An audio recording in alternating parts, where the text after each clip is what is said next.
கோலி talk Kollywood news. தப்புமா முத்தம் நெருக்கடியில் விஷால் லக்ஷ்மி மேனன் நடிக்கும் நான் சிகப்பு மனிதன் படம் ஏப்ரல் 11 வெளியாக இருக்கு.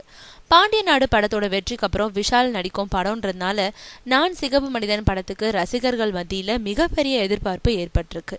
இந்த நிலையில கடந்த வெள்ளி அன்னைக்கு நான் சிகப்பு மனிதன் படத்தை தணிக்கை குழுவினர் பார்த்தாங்க. அந்த படத்துல இடம்பெற்றிருக்கும் ஒரு பாடல் காட்சிக்கு தணிக்கை குழுவினர் கடும் எதிர்ப்பு தெரிவிச்சாங்களாம். மேலும் படத்துல இடம்பெறும் விஷால் லக்ஷ்மி மேனன் லிப்லாக் சீனுக்கும் சென்சார் போர்டு ஆட்சேபனம் தெரிவிச்சிருக்காங்க. அதோடு அந்த பாடல் காட்சியில பல இடங்கள்ல கட் கொடுத்திருக்காங்களாம். படத்தோட நாயகனும் தயாரிப்பாளருமான விஷால் தணிக்கை குழுவினர் கட் கொடுத்ததை ஏற்காம அவங்க கிட்ட கடுமையா வாக்குவாதம் செஞ்சிருக்காரு. பேச்சுவார்த்தையோட முடிவுல குறிப்பிட்ட காட்சிகளை நீக்கலனா நான் சிகப்பு மனிதன் படத்துக்கு ஏ சர்டிபிகேட் வழங்கப்படும்ன்ற தணிக்கை குழு தெரிவிச்சிருக்காங்க. அவங்க குறிப்பிட்ட காட்சிகளை கட் பண்ணுனா யூஏ சர்டிபிகேட் கிடைக்கும். முத்தத்தை நீக்கலாமா இல்ல நீக்காம ஏ சர்டிபிகேட் வாங்கிக்கலாமான்னு முடிவு செய்ய முடியாம குழப்பத்துல இருக்காராம் விஷால்.